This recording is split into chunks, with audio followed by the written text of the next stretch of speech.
আসসালামু আলাইকুম। সবাই কেমন আছেন? আলহামদুলিল্লাহ, আমি ভালো আছি। কালকে আমাদের আসলে নোয়াখালীর মধ্যে চাটখিল থানা এমনকি ফতেপুর এরিয়ার ভিতরে আসলে একটা মর্মান্তিক দুর্ঘটনা ঘটে গেছে,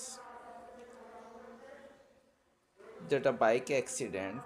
ওইখানে আসলে যারা ছিল তারা সবাই ক্লাস 10-এ পড়ুয়া। তা আমরা আসলে এখন, আগে দেখা গেছে কি, আমরা যারা হাই স্কুলে পড়তাম তারাও বেশিরভাগ মা বাবার কন্ট্রোলে থাকতাম।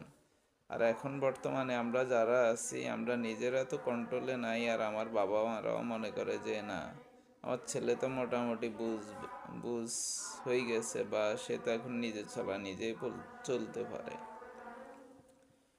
আর যারা আমরা বাইক চালাইতে পারি, বিশেষ করে ঘটনাটা আমার আশপাশি যারা শুনছেন, এটা মানে এরকম ঘটনা, বাইক অ্যাক্সিডেন্টের মধ্যে 3 জন ব্যক্তি মারা গেছে, এত মর্মান্তিক ঘটনা আমার মনে হয় না নোয়াখালীতে আর ঘটছে।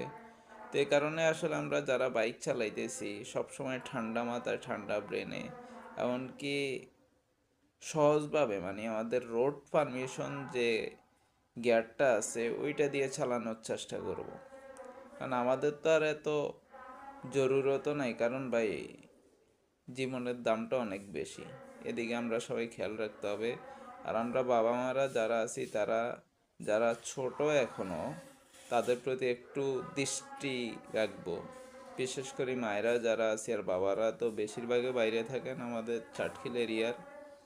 তবুও বিদেশ থেকে আপনারা খোঁজ খবর রাখবেন যে আপনাদের সন্তানরা কি অবস্থানে আছে।